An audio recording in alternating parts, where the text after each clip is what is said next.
I'm an oil man. Welcome to the Movie Vault. I'm Zach. And I'm Ben. And today it is 59 degrees. We are in a certain suburb of Columbus, and we are just enjoying the mixture of summer and fall. Yes, I'm so excited for fall. But it's nice for it to be a little warm still. There's a sliver of heavenly weather that is between those two seasons where we can enjoy any outfit we'd like to wear, depending on our mood, or even just the varying 1 degree of temperature, which would make us the slightest less comfortable. But also, it's just a feeling, an aura of a new season approaching. And the oncoming season of fall is great at first. Of course, you get sick of fall by the end of it, and you wish for Christmas to come. But fall is great when it first comes.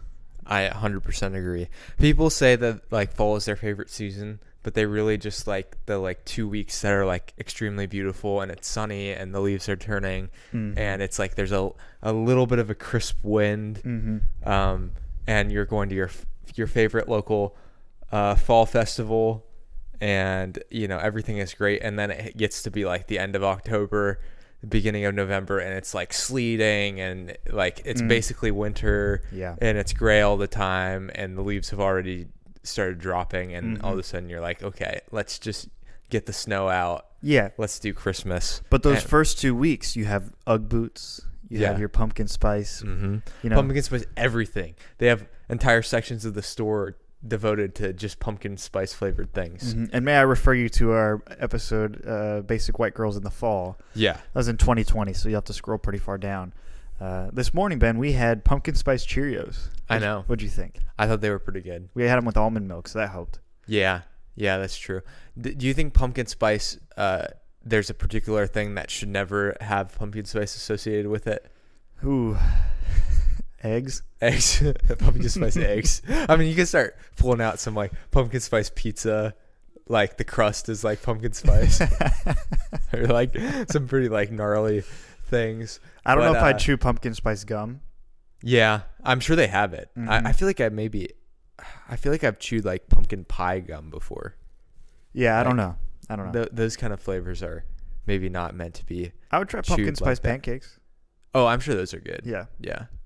But other than that, I think, they keep expanding this pumpkin spice brand beyond all. Yeah. I have pumpkin spice bagels in there right now. Okay. Yeah. And it's just the name. It's not even the taste. It's not even the flavor anymore. Yeah, the taste is recognizable, but it's just the association of our season with pumpkin spice, this fall season, the onset of fall season. All this stuff will be thrown away. People buy pumpkin spice things in bulk and throw them away by the end of fall because you don't want to eat pumpkin spice every single day. You'll get sick of it. And just our love for big corporations. We love going to Starbucks, and we love. Starbucks started the whole pumpkin spice thing, right? I believe so. I think with their pumpkin spice latte. Now they probably stole it from some smaller coffee company, if I were to guess. Like Caribou Coffee. I would think so. And it's funny you say that because it's every major corporation is now copying this. You have pumpkin spice lattes at whatever Dunkin', probably any McDonald's, Tim Hortons, pumpkin spice nuggets coming up. But pumpkin spice McFlurry. It's not really a small town thing. Maybe the Coffee Vault, which we were named after, or we named our podcast after, they probably have pumpkin spice lattes. But if you think about it, really, really. That they probably only do it because of popular demand. Yeah. But they're not creating the demand; they're reacting to the demand. And I think I don't know. It is a large corporation thing. So if you support pumpkin spice things, then you really do support corporate America. Yeah. Not corporate America specifically, but the corporate version of America. So there will be blood. Speaking of corporate America, yes, we have a lot to say about that with this episode. Our founding fathers.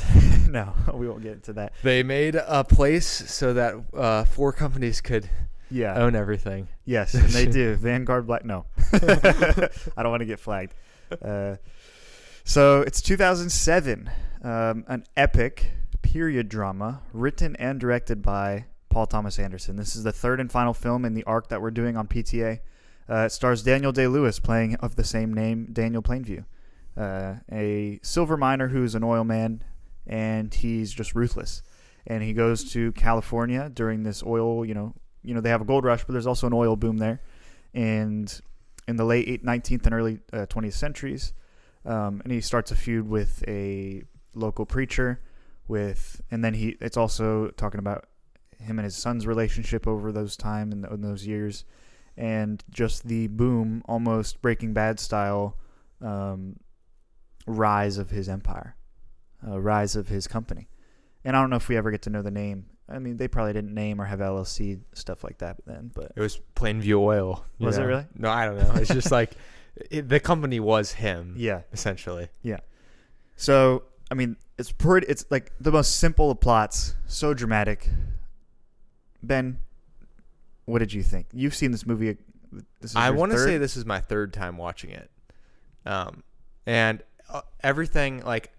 You start to realize how familiar you are with something when you're just like, oh, this is coming, and now there's this scene.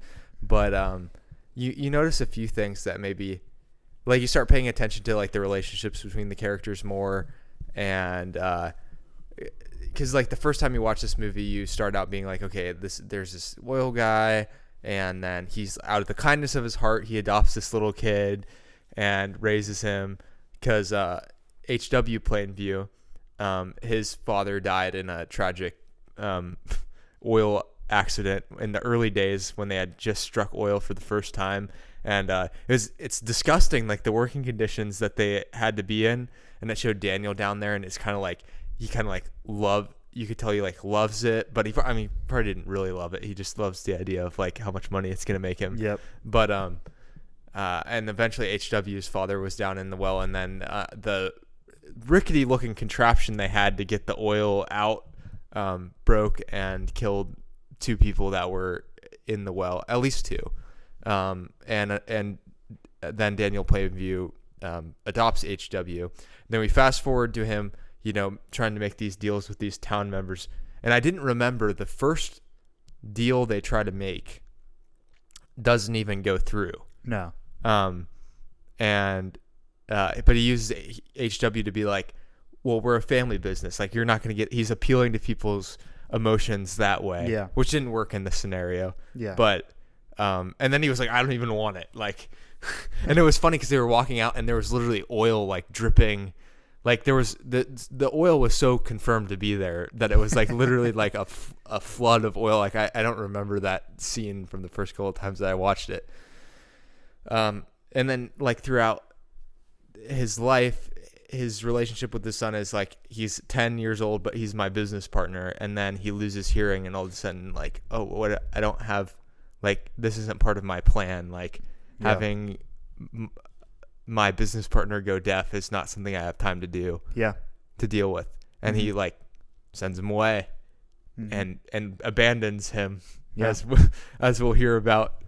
And then eventually he brings him back after this like weird period of his life where he thinks that he found his brother, and then it's not really his brother, and he kills that person, which is the first kind of time we see that the threats that he makes throughout the movie early on, you realize they're like real. Like he actually will, given the opportunity, do whatever to get revenge or get people, and really revenge. I mean, he is confident in his plan, but his own pride in that not only does he have to be successful, he also has to win. Yeah. Often gets the best of him throughout the movie. Yeah. Or that's who he becomes. He becomes the person who's like has to win. And at the end of the movie, he's like a drunken person, and he has his dream, which is to have a huge house separated from everyone. Yeah. And he basically tells his son that he's not really his son. He's just a bastard. He was just a bastard in a basket. And his son leaves him to actually to go to Mexico to drill oil. And he says, well, you're my competitor now. That's the only way he views people. They're either working for him or they're his competition. Because I don't think he's established too many relationships outside of the oil industry. And HW leaves that way. And so I've kind of recounted, particularly you pay attention to that relationship because it reveals a lot about who Daniel is as a person. Because at first, he kind of tricks you into thinking he does have like some, and there's even moments in the film, and I've heard people discuss their opinions on this, like was Daniel the same way his whole life, or did he become this way and then that's what led him to abandon HW? Like, did he ever have a love for HW early on when he was a boy, or was it always I'm using him as a puppet kind of for my own, and all of this love, even when he's kind of like intervening in situations like with Mary Shelley, and like he does a few things that you're like, okay, he's like looking out for people. Like, was that all a mirage? Is the real Daniel present throughout the whole film? I think he changed. I think he got more cold as time went on. As the opportunity grew, so did his heart grow smaller. And I think he, even in those flashbacks where he like pushes his son off that bench at the end, remember? It's just like they had some love there, you know, and HW really did love him. And I think kids can call BS. I think kids know if you actually love them oftentimes. Maybe not babies or like toddlers or even little kids, but like maybe his age, maybe 10, 11, 12-year-olds. I think they can kind of tell, like, and it seemed like HW really was loved. And I think Daniel just grew apart from him when he saw his uselessness. And there's even a scene like Daniel goes and risks his life for his son. Maybe, and I don't even think that was for image. I think he really cared about him. Like, he goes and climbs on top when the oil rig was exploding or whatever. I don't know what that's called, but they had like found oil, but then the oil had set on fire. Something was happening. Yeah, whatever. And he goes and gets HW and he brings him back. And HW's like, no, don't leave. He's like, I gotta go. And I was like, okay, well, he's leaving his son. Couldn't other people go take care of this mess? Like, and he can tend to his son, but he left. And I was like, okay, that's a mistake. Then he just kept staying away. And then in the middle of him like cutting those ties so that the oil thing could fall, right? Because it was on fire. He like was chopping down like the support things that were holding it up. And his partner comes up and he's like, This is not a bad thing. There's so much oil under here. We're actually rich. And I'm like, why is he celebrating and hugging this guy and jumping up and down like a little schoolgirl when his son's inside and obviously just, went deaf? And I'm thinking like, oh, dang. He's only been using his son this whole time. But I think there was love there. I think he always was using his son, though. Yeah. Yes. I think he made a very pointed... He had a very pointed thought that like having a child creates a good image. I think maybe the amount of time that he spent with HW, like growing up, this is the only person he was spending time with, presumably. Yeah. Other than when he was working. Mm-hmm. So of course there's going to be some amount of like connection there. Yeah. But he's become so accustomed to making these very business-like decisions that I think when it got to the point of like it's not practical to have a deaf child with me, so he just separated whatever emotions he had left from the business and been like, okay, this is the goal. So, but he felt guilty, and you could tell. Yeah, he definitely did feel guilty, and that's why he hated Paul Dano's character. I forget his name, but Eli Sunday. Eli. And so yeah, he hates him because Eli kept bringing that up to him, like, "Hey, you abandoned your son." Even in front of people, he said it, and Daniel just felt the guilt and would just go angry. And then the other banker guy that he was talking with, he's like, what am I going to do with my time if you buy my company, whatever. And he says, go support your son or be with your son and take care of your son. And he says, and he gets like so angry because he just abandoned his son intentionally. So it's like he has this guilt. So I think, to answer your question, I think deep down he does love his son, but he didn't. I don't know if he meant to. Yeah, it's like an accident. Yeah, and I think he still uses his son even after falling in love with his son. But it's still selfish. Yeah, it might be even worse than him not loving him because he now loves him and is choosing to like repress all of that. Yes. And at the end of the movie, he has an opportunity to like not necessarily make it right, but like at least make some amends for his wrongs. Yeah. And he like completely doubles down on everything that he said and makes it the relationship, severs it like pretty much completely. Even when his son says, despite knowing that you haven't always looked out for my best interest, like I still love you. Like, which is a tough thing to say. And it was hard to confront his father in that state, I assume. So we have HW set up as kind of like the pure, he's like the child and even as an adult, he's represented as like the pure character who has, you know, you're not supposed to dislike. They don't really show anything that he did wrong. Yeah. I mean, he's a good guy. He really is. Yeah, he's the good, upstanding person in the movie. And then you have Eli Sunday, who's like a comparison to Daniel. Like they have similar traits. Yeah. But they hate each other because because of the similar traits, and because they're also trying to leverage each other throughout the film. So the film is essentially each of them trying to wedge their way underneath the other one and use them and come out on top, which is this competitive nature that is, you know, throughout the film you see. Because it's a little odd, but Paul Dano plays twin brothers. Apparently this wasn't intentional. Like, it was just came up by necessity because the actor who was going to play Paul had to leave or quit or something. I don't know. Maybe it wasn't good enough.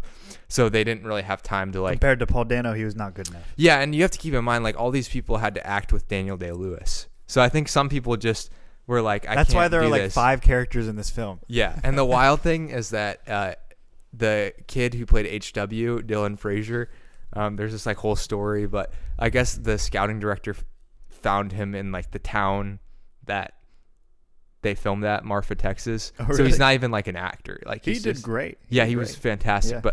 But for whatever reason, like, child actors didn't do well, like, auditioning for this role. Like, it just didn't work. They were too, like, they knew too much, or, like, you know, they couldn't, like, perform it the way that it was meant to be written. Because the culture back then is children are silent. Today, it's not the case. Yeah. So, and he is really great. I don't think he went on to do anything else, but I mean, one and done. I'd say like if you're in one of potentially the greatest movies of the century so far, and that's your only role, I'd say that's a pretty good career. Yeah. Don't think too much about how it could have been more at that point. So yeah, all these people had to play with Daniel Day-Lewis, and then Eli Sunday, Paul apparently goes away from his family. I guess later on it's revealed he started his own oil company. And then they go on this quail hunt, Daniel and HW, which I thought was a little bit funny because HW was running around with like a double barrel 12 gauge shotgun, just like shooting it. Like, I was like, that would like he could not run and shoot that thing. And just like, there was no kick. I was like, unless this is like a different gun that I'm thinking of, I don't know. Like, there's no way he would be like running around with that thing. He'd have to like brace, and I don't know. I thought that that was something that stuck out randomly, but really, this is Daniel trying to scout out the oil, and this is the first time that he faces Eli, and they go back and forth because clearly Eli is the man of the household. You don't realize that right away. No, you don't realize it right away because he goes and he brings them some, you know, firewood for their fire, and he seems like pretty submissive to his father. Then they go in for dinner to discuss, you know, the terms of maybe buying the land, and the father is in there, and he's like, "Oh yeah, deal, you know, I'll do it." But Eli is like, "No, wait, hold on. What about the oil?" He's like very straightforward, and Daniel is looking because they're both named Daniel. It's funny.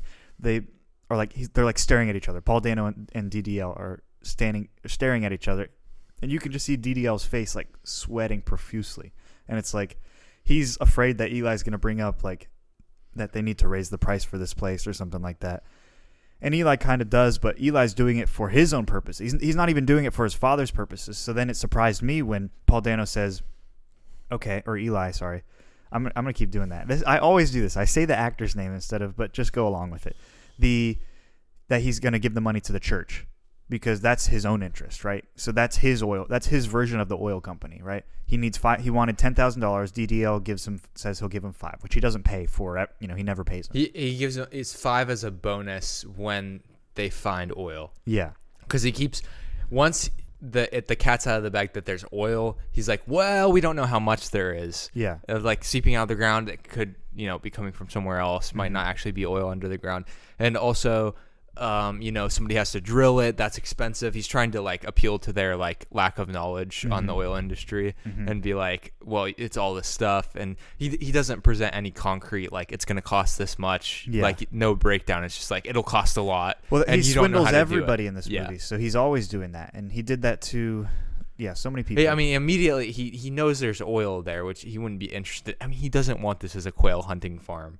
I mean, you'd have to be like, kind of dumb to think. At the end, he did threaten, I can quail hunt anywhere. But he knows that when he asked Paul whether anyone in his family knew about the oil, and Paul just said, I don't know. So he's trying to see whether they didn't know about it. Yeah. And once they did, now he's trying to get like talk them down from like thinking that it's actually worth the value. It probably is actually worth the value that Eli wanted. Yeah. It's just he doesn't want to pay that. Yeah. And maybe he's kind of correct about they don't know for sure that there's oil. Yeah. But I'm guessing if he's this aggressive about this piece of land, he probably thinks that there's a good chance that there's oil. HW stepped, and he knows Standard is buying around and stuff like that. When HW stepped in the oil, he said it's earthquake oil, which means it's like there's a lot of oil there. And when the earthquake happened, it like started popping out.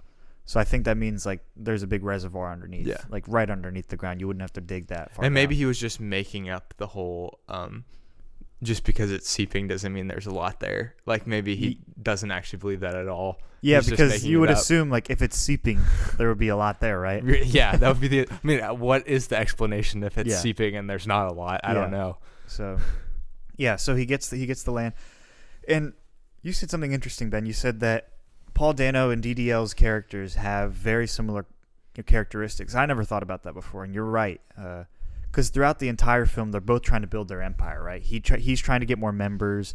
DDL's trying to get more land and properties and oil rigs set up.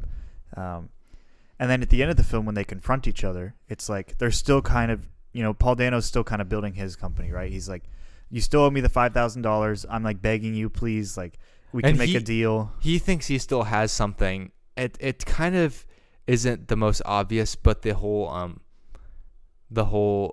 brandy tract aspect of the movie, which I was a little confused by on this watch. But so he at the end of the movie, Eli still thinks they held, the Brandys were members of his church. So they held out on selling him this tract of land. Mm-hmm. So he thinks he still has that in his back pocket to be like, and then they can get this actor who is going to help spread the message about their church. And apparently the church got big on radio when radio came in, but now I think we're getting towards the Great Depression. So maybe not quite there yet, but for whatever reason, there's an economic downturn he references, and the church isn't doing as well. And now he's like, okay, I can cash in on this thing that I have. Mm-hmm. But unfortunately, he doesn't understand how oil works. Yeah. And the fact that you can buy every piece of land around the one piece of land and then get the oil out. Yeah. So even if you're not drilling,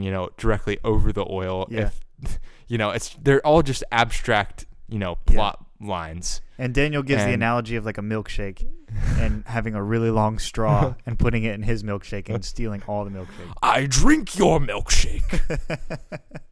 So many quotable lines in this movie too. But the most memorable scenes in this movie, I would say, are when Paul Dano's character Eli Sunday and it's DDL's hard to say character, Eli instead of Paul Dano. Yeah, it's so hard. You see him, see Paul Dano, and then Daniel Plainview. When Eli Sunday and Daniel Plainview square off, that's what's the most memorable scenes throughout the movie. So the first time is Eli has asked Daniel if he could bless the well, and in this scene he initially says yes, but then he gives sort of a blessing, and then he asks his little sister to come up. And does she pray? I think she does something.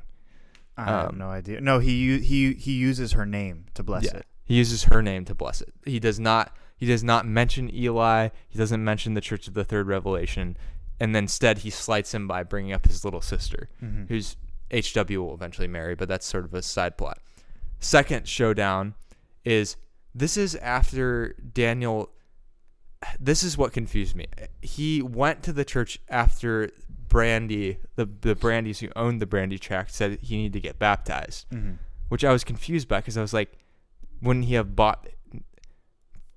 wouldn't he have bought the land after he got, like, why did he go get through the whole process of getting baptized if he didn't actually buy the land? Because at the end of the movie, they were still talking about it, like he didn't buy it. Yeah, like when he gets baptized, he goes, he says like something about getting the land or getting the oil or the oil company. Or I thought, yeah, right after he gets baptized, he said there's a pipeline. So I was like, why did he put himself through getting baptized if he didn't? Did he maybe underestimate? Like he thought this was going to be like a slight on, like he was going to be able to do something to embarrass Eli. I think so service. Because he whispers there's a pipeline. Yeah, and then you can see Eli's face. He's a little scared. Yeah. Did you notice that? He whispers there's a pipeline to Brandy, and then he says something. I noticed this to Eli that we don't hear, and he looks scared. Yeah. And then Eli just kind of like stands back, like stops talking, just kind of stands back, and DDL just walks away. But this is after he has like completely embarrassed. I think he underestimated. I think Daniel underestimated Eli in this moment. Like he went to the church thinking, "Oh, I'll just get baptized, and then I'll tell them, and this will be like, hugely embarrassing for him." Yeah. But he didn't know he was going to go through this whole like salvation thing where. Yeah. Which we got there was an initial sermon we saw earlier in the movie that gave us an idea of the type of preaching that was going on. Be gone, ghost. Which is a very like Pentecostal. Beyond that, it's crazy. It's not. It's probably his own. He's the pastor. We don't get a sense that he has any training. So it's just this is his theology essentially. Yeah. Church of the Third Revelation. That already sounds like a little bit odd. Yeah, I don't know. Yeah, listen. It's very charismatic. It's very theatrical. Yeah, and it's isolated from the rest of the world. Yeah, so I think you get sort of a cult-like atmosphere in that setting. Yeah, he's like, I forget her name, I'll say Smith. Mrs. Smith, do you have arthritis? He says arthritis, and he's like, I'm gonna get this devil out of the devil is in your hands.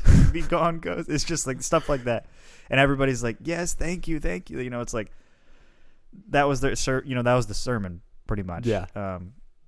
So anyway, yeah, the problem was lack of scripture, of course. But the thing is, blah, blah, blah, blah, blah. There are lots of problems we could debate and issues theologically. But when it comes to this church that we don't necessarily like, Paul Dano is like almost a borderline cult leader. Yeah. Yeah. That is trying to get money to get more people into it. And he goes on mission, comes back, and you assume that the church doesn't grow too much because he still doesn't have that money. Or it did, and it grew unsustainably big. Like he had a big influx of money, and then did all this stuff, and now he's out of money. You might be right, because I think it's 1927 when we get to that last time jump, which would be around Great Depression. So I'm assuming that's what happened maybe with it, because he talks about the church falling on hard times. He's like, the Lord failed to alert me of the recent economic downturn. Yeah. I cannot think of a better actor for this role than Paul Dano. Yeah. Like, this is perfect. Because while I said they have similarities, their personalities are... Eli is having to really overcompensate for, like, what you said. Initially, he strikes you as a very submissive kind of, like, somebody you could shove down easily, which is, I think, what Daniel thinks of him. Yeah. He's like a bug that's annoying to Daniel. Yep. And then what he realizes that he got really humiliated because I think he overlooked him. Yeah. And then and that whole scene where he has to admit that he abandoned his child. And, it's a fantastic, it's probably the most memorable scene in the entire movie, the most quoted scene in the entire movie. And it is honestly, it's maybe like, if I think of like a scene of like, what is great acting, and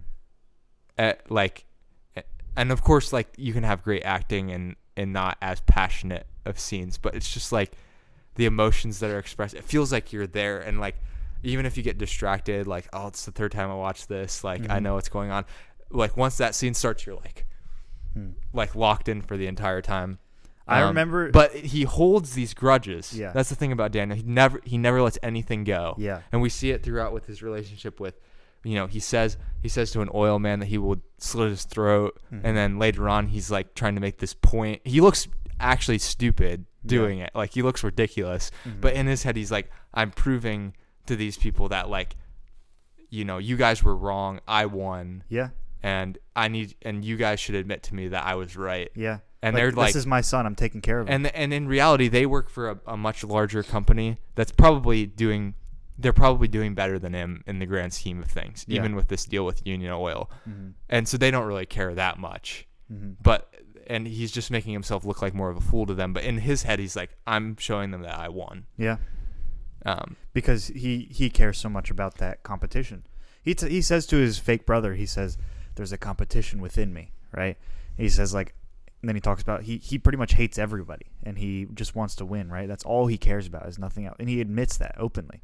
And the only thing that made him, like, kind of like Henry, his fake brother, it turns out, is because he thought he was his brother. So he has this, like, and the only, like, real human side of Daniel that I saw other than his relationship with HW was after he kills, it's either right before or after he kills Henry, he's like going through these family photos and it's this like real like emotion to him. So there's something about family that he does actually, like he had like there's some tragedy that happened in his family, some hurt, there's something there, but whatever was there he quickly represses again, and he goes back to the competition and the revenge.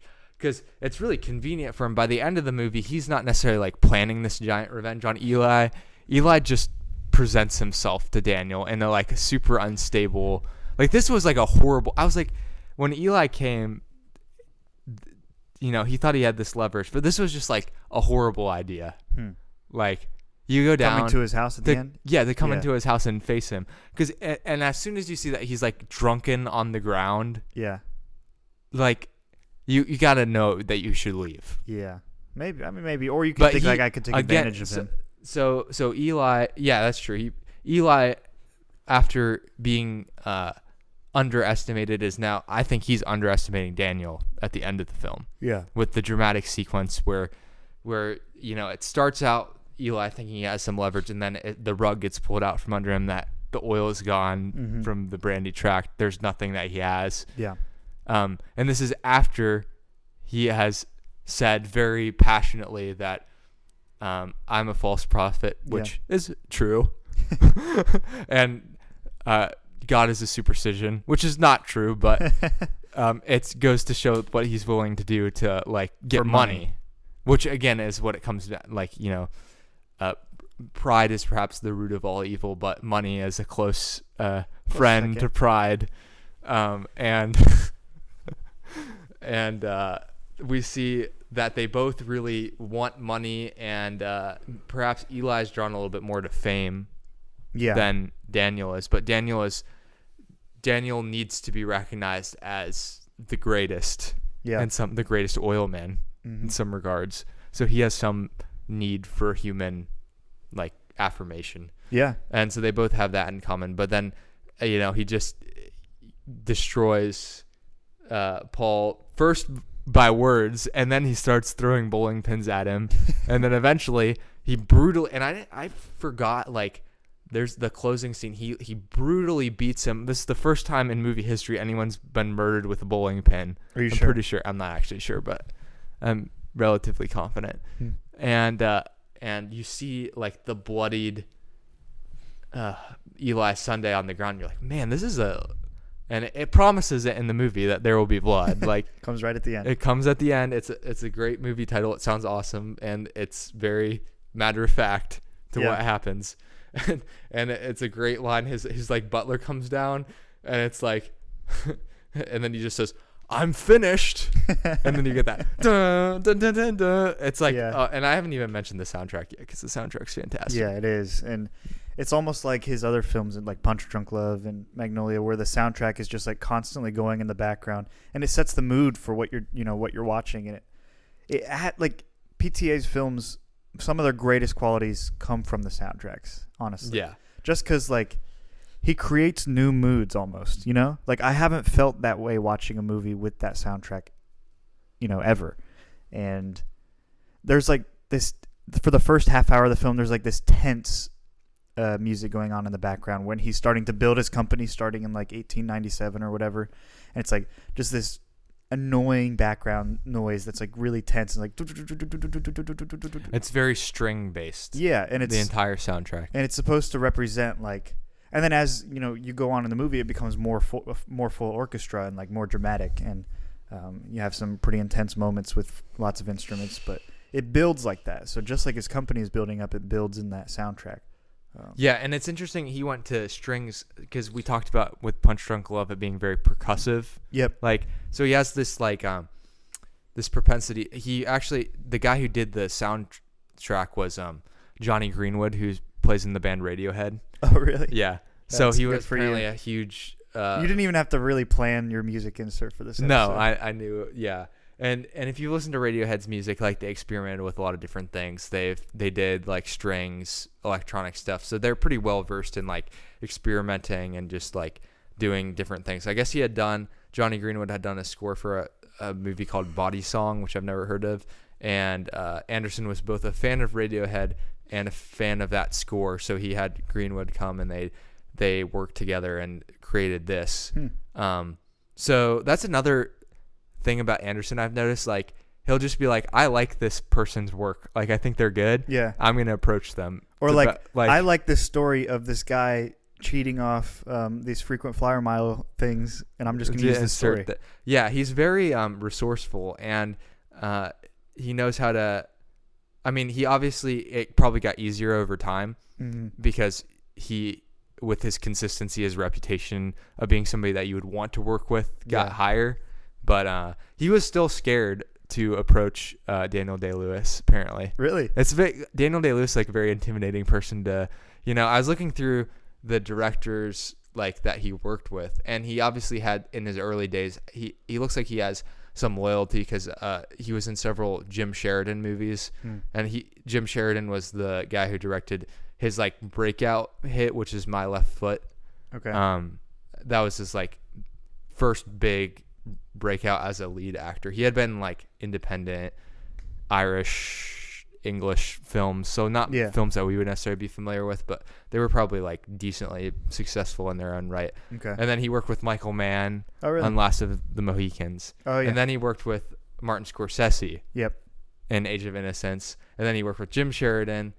And then he did The Crucible because he has a stage background, so it's not surprising they did that. Worked with Jim Sheridan again.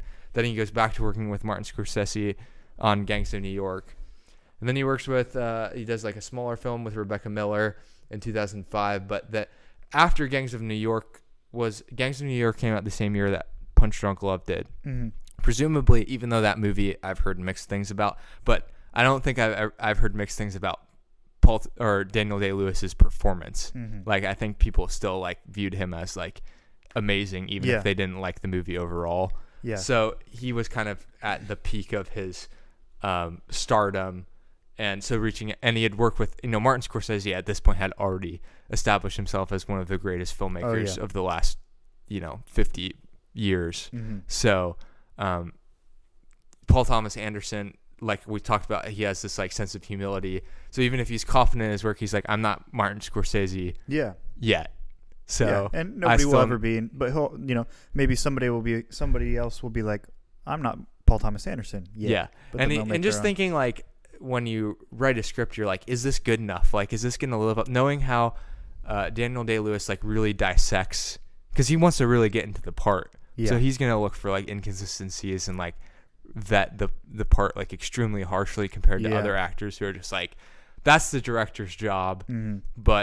And then I guess working with him once he actually got there, like he has like a whole team around him because he's doing the character act, like the method acting thing where he's like living in character. So he's super intense about it. He basically separates himself from everyone else during the shooting. It's not like we're all going to have a fun time when the cameras are off type of thing. It's like we're working really extremely hard and we're going to do a good job at this.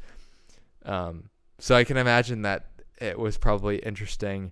And then for the other actors to be like acting against him. I think Paul Dano did a great job. And it also helps that he was written a part where he was not supposed to outgun.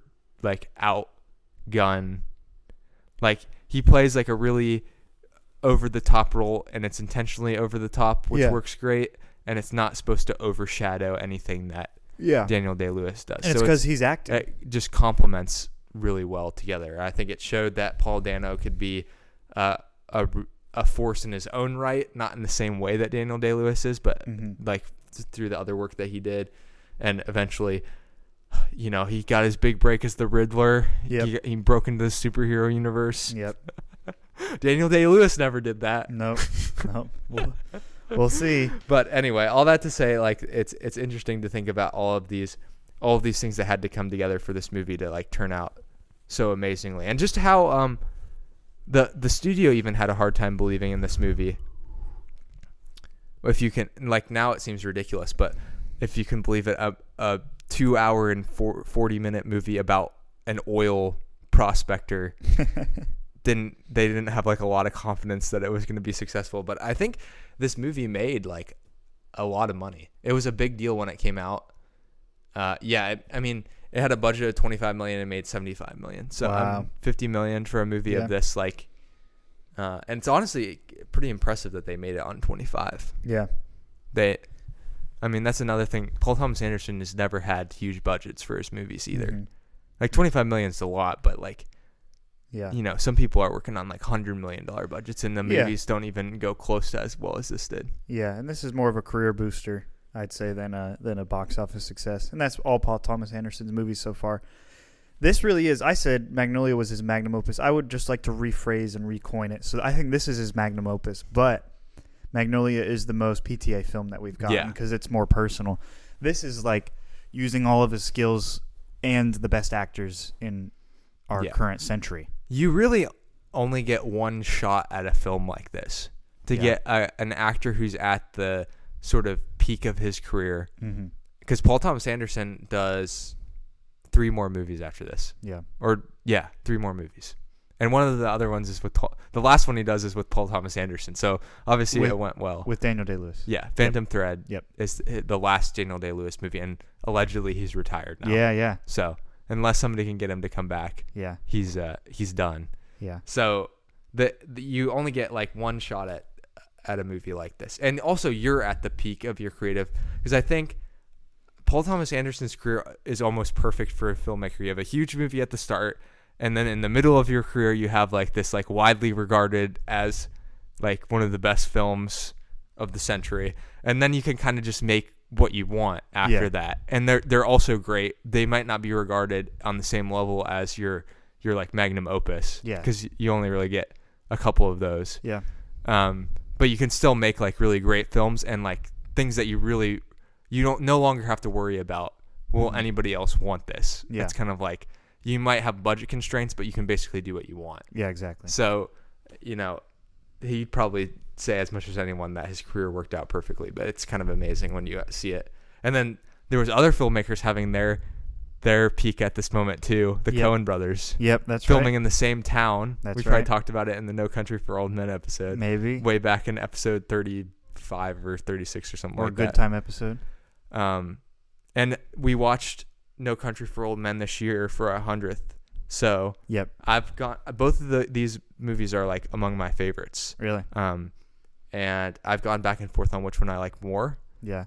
Before I say it, which one do you like more? I have a pretty good guess, but this one. You like this one. I would also say that this one, after watching it this time, I just think the Coens are great and that movie is great, but again, like the epicness, for lack of a better word, of this movie. We're very sophisticated over here. Yeah. And it's very hard to pull off a period piece like this too. And I think like the subject is something will always be relevant to our society. We haven't really even talked about the themes that much because we've been so enamored by the acting and the story building and all of that. But the themes of like greed and pride, although maybe dealt with some in No Country for Old Men too, are just like very poignant. And you can take it in a lot of directions. It's definitely interesting. Like I always think of the word Whiplashian, right? Where you have a guy that's just obsessed with something and will do anything, you know, at the cost of his relationships and lifestyle. Or Aronofskian. Yeah, that too, I guess. I just think of whiplashing's the most Yeah. widely available term I could use. Like Whiplash by Damien Chazelle, yeah. And it's another film like The Hustler. Really. I mean, it's just a guy who at all costs is going to do what he wants to do because he thinks that's his life and he thinks that's his personality. And Daniel Day-Lewis's character Daniel is that guy, and he's willing to give up his son, give up his lifestyle, give up every ounce of his life just for this company to be built and to be the greatest at something. And truly, it tells you like there is some truth in that. To be the greatest at something, you have to give up almost everything, right? Because you think, okay, we are humans. We have limited capacities, right? We can't just do everything. We're not infinite. We are finite. So therefore, to be the greatest at something requires to give the most either time or most skill to time ratio. There's some natural skill that comes with being the best at something, right? If you have that plus you dedicate the most amount of time, then the math equation says that you'll be the best, right? But you sacrifice time for other things that humans need to survive pretty much, or to be mentally stable. So then you get just the most erratic, unstable people out, as the consequence. We're really, of that math really equation. good at one thing. Yeah. But everything else in their life is pretty much a disaster because they've only devoted their time to becoming good at that one thing. It's unhealthy because they're unbalanced, and we're supposed to be multifaceted and have many different interests and areas of our lives that we keep up. And different relationships, people pouring into us pouring into people.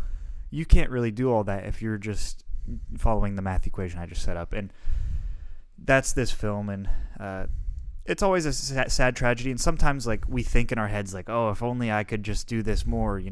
There's a song by Mac Miller. I forget. It's a very simple song. I don't think it's Self-Care. It's the song One Day. Do you know that song? I'm not super familiar with. Anyway, he says something, whether you're rich or you're poor, you're going to always want more. Yeah. And I just thought like that's very true.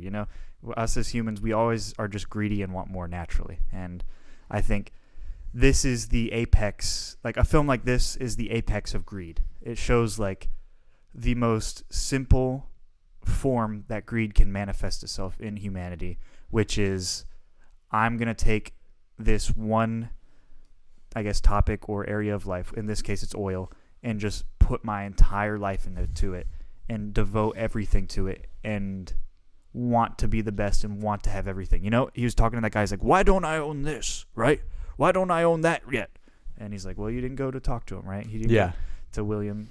And it's just greed, and he wants more and more, and he gets his deal with Union, and he still wants more. And then he finds out like, he still wants more at the end. He doesn't realize it. Even when he's drunk, dead asleep on his bowling alley in a lane, in like the gutter, right? He still doesn't realize like that his problem is that he was pursuing this dream that isn't really a dream, and it's just greed. Yeah. So, and films often use hyperbole, as we have said, to like drive home a point. So you could say all of this is like, while there were probably prospectors and oil people who had the mindset of Daniel Plainview, to the extent that it drove him to murder multiple people, abandon his son, there may not have been anyone who did all of those things maybe as one person, but there could have been. You could see the logical like way that he gets there, and how he's in this unique position where he's so isolated that it's not exactly the Wild West anymore, but it's still like he murders his brother and basically nothing happens because nobody cares, because nobody cared that his brother existed. Nobody cares that he's dead. Yep. Or his fake brother. They don't even know who he really is. Yeah. So like, and I don't know, there might, who knows what happens after the falling out with Eli and him killing him, but who cares? Like that's not really the point of the movie. Yeah. You can look at this from different vantage points based on like your kind of view of the world. Like, do you think like you could think like, okay, this is showing me how money corrupts everything, and we should like try to keep people from getting this much money because the money is what. But the truth is, I think this movie does a good job of showing it was not necessarily the money itself that made him this way, but his desire. He was like this when he was had nothing. Yep. Nothing changed with him. Yep. Like the power, the money, the status didn't change Daniel Plainview. Daniel Plainview was the same before all of that. He's always been plain. Yeah. He was plainly greedy and money hungry and deceitful and like all kinds of issues. So what it shows you is that having all of these things doesn't change you into being a better person. No. It just shows more of who you truly are. No. Because you have less. Yeah. There's the more power and the more money that you have, potentially, theoretically, you should have more responsibility, but sometimes you're able to make it so you're less responsible for your actions now. Yeah. And there's less consequences. Yep. Which, that is maybe a societal problems that sometimes speaks to like corruption and things like that. But it still comes down to like the person themselves. For sure. Yeah. It is interesting to think about the fact that if he wasn't all of those things before he got rich, like if he wasn't money hungry, if he wasn't like, then maybe he would have just never pursued oil in the first place. So you're like, yeah, certain things might attract a certain type of person who's generally, has qualities that might be bad in a person. And it reminds me so much of Breaking Bad because it seems like maybe he was doing this for a good cause, like in his head, he wants to just, make a good oil company, there's nothing wrong with that. But at the end of Breaking Bad, Walter White goes to his wife, Scott, please listen, skip 15 to 30 seconds if you have not watched Breaking Bad season 5 and 6. Walter White goes up to his wife, Skylar, and says, I'm sorry, I was selfish. I did this for me, not for the family. He admits it, right? He says, like, I built this meth empire for me because I love the thrill of it. I love doing it. And I think Daniel Day-Lewis doesn't accept that in this film, but that's what he did. Yeah, he doesn't even... So you're saying he doesn't even like really love the money? Because it doesn't seem like he really is enjoying the money. Not at all. Like, it's the thrill of being successful, of like the actual drive of just doing something and like winning. Yeah. Is the like competition. Even more of a drive than the actual outcome of that. Yeah. And that's why you're right. It's like Daniel Plainview did not change. He was the same. He's always loved competition. He's always been competitive ever since he was a lot younger. And as, we have like 4 time jumps in this film. It's just him at different stages with the same competitive nature.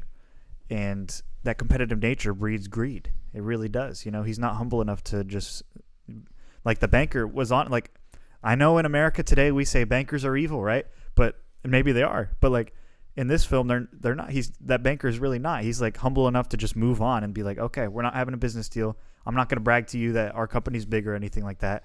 And then when DDL goes up to him and makes a fool of himself, he goes, you feel so stupid, or you look so stupid right now. And he goes, yeah. He just he's just like, there's nothing else to do in this situation. Which, I mean, it's funny and maybe it's a little snarky, but I think overall he's being humble. He's trying to, and I think he did care. He was like, you can go be home with your son. Like, I think that was a genuine comment. And and he was just thinking like, isn't this what everyone wants? Yeah. And to Daniel, that's like a personal attack on how he's choosing to raise his son. And again, he can't really, he's not.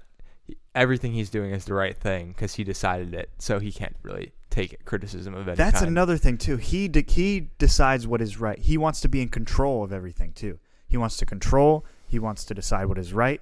He says like, "Oh yeah, I don't ascribe to any religions. I like them all. I like them all." Right? He wants to make his own rules, and he's not interested in any god telling him what to do. Yeah, which is I think lines up with the end of the movie when he really drives home the point.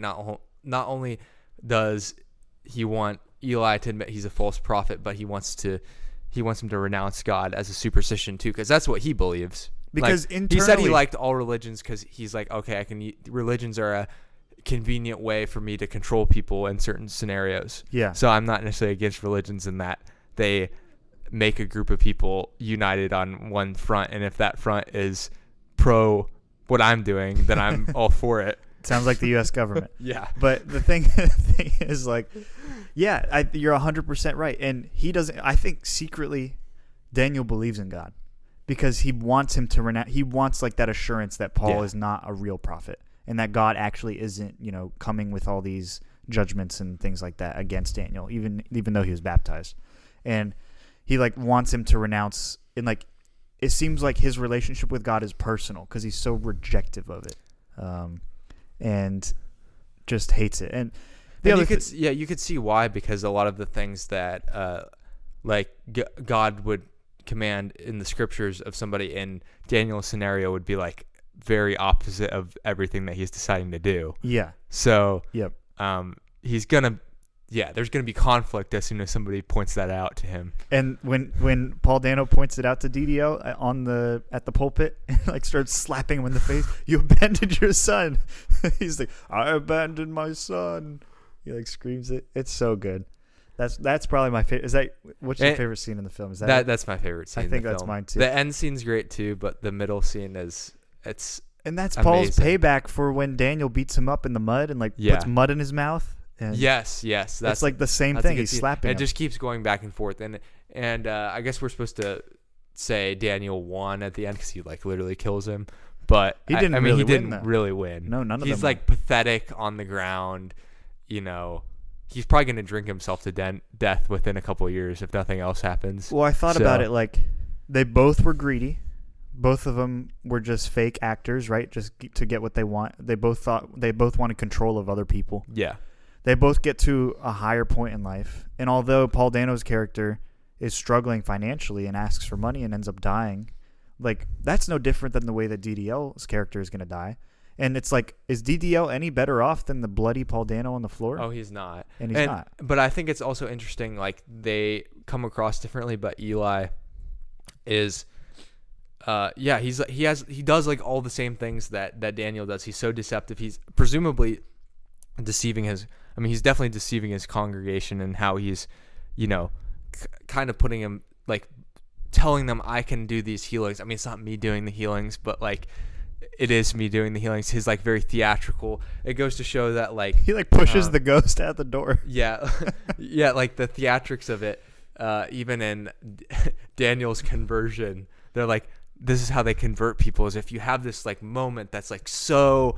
I mean, it's palpable through the screen how like huge this moment is and how like it feels spiritual, and it's so like, you're stirring up all these emotions, and but we see that didn't change Daniel at all, and we might just say, oh, it's Daniel, but somebody who's not as hardened as Daniel is could experience that and be like, wow, this really has been an experience that, and maybe in some people God can still work through those imperfect definitely ways, and it is somewhat real, but it would be in spite of Eli, because deep down you can tell he's a businessman. He's running a church business is different than running another business. You have to raise money, and raising money is good until it gets to the point where you're raising money for your own gain, which it's pretty clear that Eli's doing that from the start too. So it's the same thing. Eli, although we spend less time with him,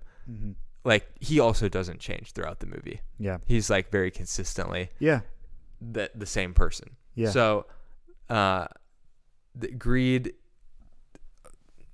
people aren't greedy because of the things that they decide to do, but greedy people do tend to drift towards certain avenues to make money. So that's what you have to keep avenues in mind. Of influence. Yeah. Because if you can influence other people to give you what you want, that quote unquote satisfies your greed, temporarily. So what would you say is the most potent theme? Is it greed? I think it's greed. It's pride. Yeah. Because greed and pride are like somewhat synonymous with each other. And then like, I think pride leads to greed, right? Or Daniel's pride does. Because like if it's about competition, then it's about pride. Sure. And he has like winning. A hole in his life, and it's probably his relationship with his father or something like that when he was younger. And they talk about his father going on having a secret family or whatever, and the movie kind of confirms that he has another brother out there that died of tuberculosis, which is a terrible disease. So if you think you have it, then go get tested. But it's just like a big hole in his life, and he needs some kind of affirmation. The only thing is he made himself the affirmatory state. You know what I mean? Like if you're trying to affirm yourself, you're never going to be able to. Because what are your standards of affirmation? You know, if your father's not affirming you, then what standard are you living to? Yeah. You know, what makes you feel like you've done enough? And he never feels that way. And he, unfortunately, doesn't raise his, son that way, HW, to where HW will never get the affirmation that he needs either. But it seems like HW sees how greedy his dad is, that he's able to kind of overcome that cycle. And maybe, who he married was a particularly compassionate person. Also didn't have a great relationship with her father. No. Was beat by her father. No. So two people with maybe, were able to talk through some of those things together and somewhat overcome them. Even though good it's for difficult. HW for bringing it up, like, to his dad, you know, just like confronting him. Yeah. That's something that's super hard to do. I can imagine, like, I fortunately haven't had to have conversations like that, but if I did, it would be super difficult. Yeah. Well, I have, but it's difficult, but it's very relieving. Like, HW probably had that on his chest. I'm just thinking, you know? Yeah. So, but yeah. Yeah, eventually you will have to have some sort of conversation like that, even if it's not with your father. If it's yeah. with somebody that you love and you're like, you have a disagreement with, or you're just like, you're telling them something that is not necessarily even, like, he was just telling him what he was doing. Yeah. Like, he wasn't even like, he was telling him he loved him and that I'm doing this. But you know it'll upset the person. Like, maybe wrongfully. You just know that they'll be upset by it. Yeah. And that's never an easy conversation. It's hard to have those types of conversations, especially when you know the person's going to be erratic in response. Yeah. Yeah. Well, I was talking about HW saying that the girl gets beat by her dad to his dad. But you're saying that him and his father. I was saying I've had one of those other conversations. I don't have a horrible dad. I'm just trying to say that. So Okay. Yeah. That type of conversation would also be hard as well. Yeah. It's an interesting. I don't know. It seems like HW will break the cycle between his dad and his dad's dad and stuff like that. It seems like they're a good couple. They'll do fine in Mexico. Yeah, it's the one glimmer of hope in the entire movie. The rest of the movie, there's really not a whole lot. And you kind of want Daniel to die.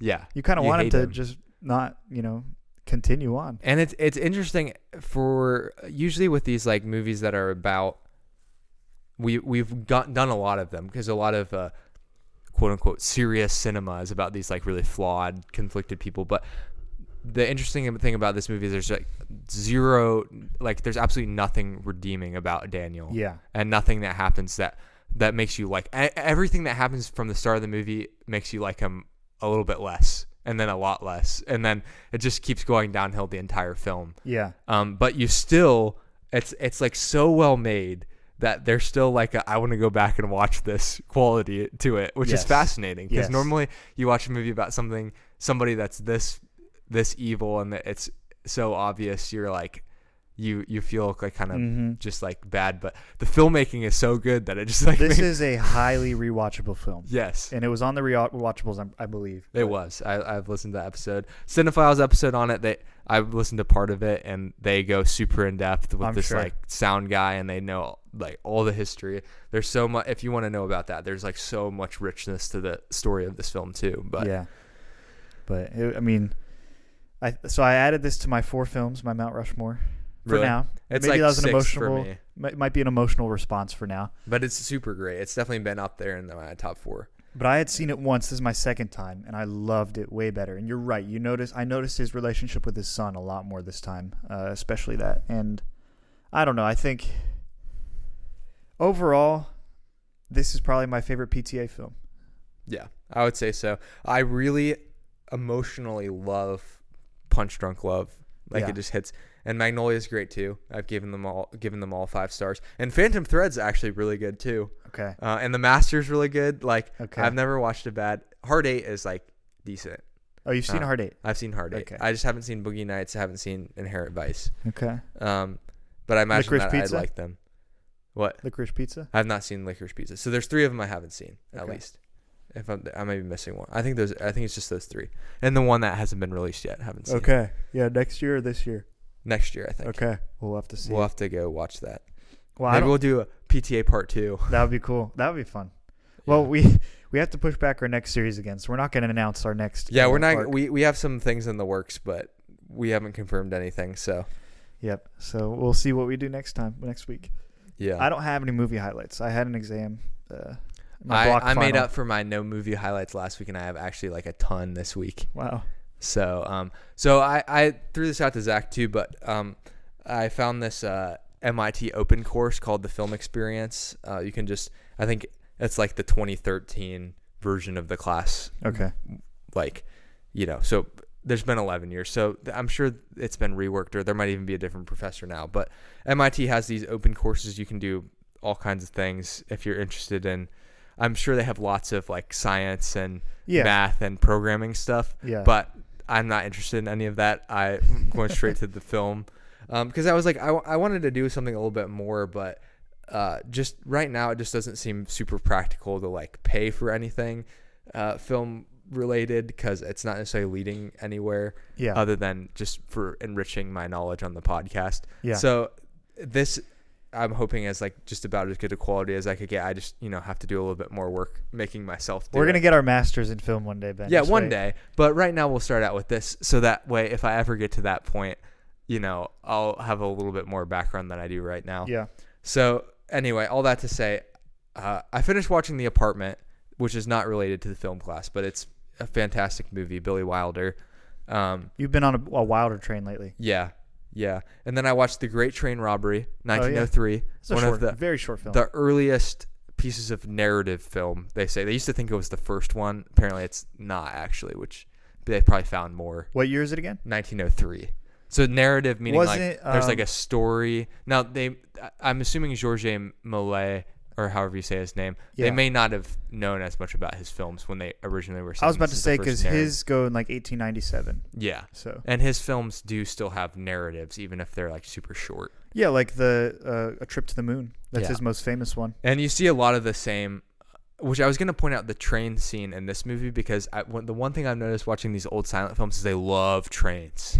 They love, and the professor points out, like, film is chemistry. And when it was coming out, it was all about like motion and just like the idea that you could like not only have pictures, but they could simulate motion. Yeah. And like the earliest films were just like stop motion essentially. Mm-hmm. And then they got more, the frame rate or whatever. I don't know. I still don't know all of the technical aspects of how film was created, but so a lot of the early films are just like waves crashing and like they're not narrative. They're just like, or like an elephant getting shocked or something like that. Like them trying to kill an elephant. That's one of the earliest films. Or like there's like really risque stuff, like a couple kissing. Ooh. Super risque. A woman showing ankle. 1898 or whatever. Yeah. So all of that stuff. But then they started doing these narrative stuff. And just thinking about the professor really pushed the class to try to remove your idea of film and go back to like the 1900s, and there was no concept, like there was no rules like we have now of how you should make movies or like how the story should be structured, anything like that. It was just, so a lot of the films are just people like it's called A Great Train Robbery, and that's the Great Train Robbery, and that's what happens. There's a train robbery, and there's the scene at the end where this guy points a gun at the camera, and it's like, it feels like way like 100 years ahead of its time because you're just like, of its time.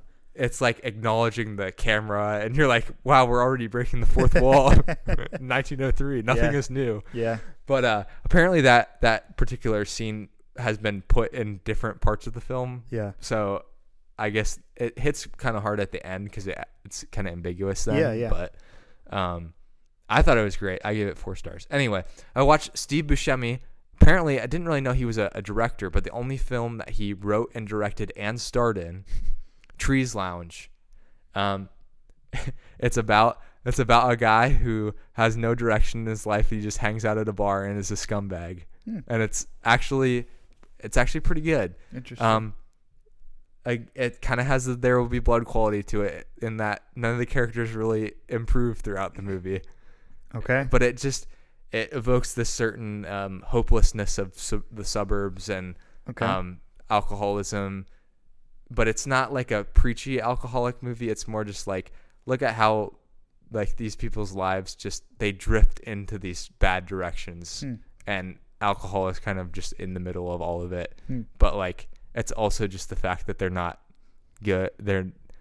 people are going through midlife crises, and they have dysfunctional family relationships, and it's just like very raw. Yeah. Feels very like this is unfortunately the experience of a lot of people. Like even if it wasn't my experience, it's like this is how some people like go through life. Yeah. Just drinking PBRs at the bar all day. Well, so it's great. And then I watched Stanley Kubrick's The Killing. Okay. 1956. You could see, I mean, it's not necessarily a revolutionary film of any kind, but you can see like the early, like this is back, maybe he was more like a working filmmaker in a different era. He had more restrictions around what he could do, but it was still like really well crafted. Mm-hmm. Structure was good. More of a mystery kind of movie. And then I watched 3 short films, or silent films, Beast at Bay, The Lone-Dale Operator. These two kind of like blended together. They were the same director, and I could not really tell you exactly everything that was going on, but it was interesting. Lots of trains in both of them. Okay. And then Buster Keaton's Cops, which is funny. It's very funny. 18 minutes long, 1922, and then so now we'll be watching The General, and then I can watch the second lecture, which is on Buster Keaton. So actually, there's a lot of short films to watch in the first couple weeks of the class. And then we're big Buster Keaton fans over here. I wrote a poem to him in our Buster Keaton episode. Yeah, Buster Sherlock Keaton's Jr. great. So probably took up 10 minutes doing my film review. We'll see whether it keeps up like that. Once it starts getting to more like to less of the short films and more of the like narrative or the full length movies, there won't be as many. Per week. Well, if you need business insurance, is this business? Do they have business insurance? They do have business insurance. About your oil rig or your oil company, then go to Headman England Agency. Yeah. 614-486-7300. 614-486-7300. Yeah, if you're prospecting, you're going to want insurance on that for sure. Yep. So stay safe out there in this pumpkin spice world. I think it's going to be a tough one this year. We're going to have to endure a lot of pumpkin spice beverages, pizza toppings, and pumpkin spice elections. Yeah. Yeah. Yep. So listen. Let's not get political. Listen. Trump or Kamala. One of them needs to do their campaign is like just pumpkin spice. Yeah. And just see how far they can get. I guarantee you, if one of them does a pumpkin spice themed campaign, they will win the election. Yeah. Like Trump does like his orange hair. Hats. Yeah. Orange. Or the orange. Yeah. His hair toupee pumpkin spice flavor lattes at Starbucks. I feel like Tim Waltz could do a really good pumpkin spice, like, because he has the whole like, I'm from the Midwest, like down to earth. We grow pumpkins. I'm a lake guy, fishing on the lake with my son, even though his background would not. Anyway, yeah. His background. All these people, they like to appeal to people's interests, kind of like like Daniel Plainview. If Tim Walz came up to one of the debates and was like, "I brought my pumpkin spice latte today. I'm gonna try."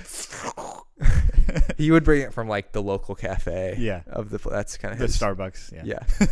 the local Starbucks. Yeah. And if anyway, yeah. If I'm just saying they could really use this pumpkin spice thing to their advantage because it's in November. They could. So we're at an hour and 13. That's not too long. Would you like to close the vault, Ben? I'll close the vault. Drink.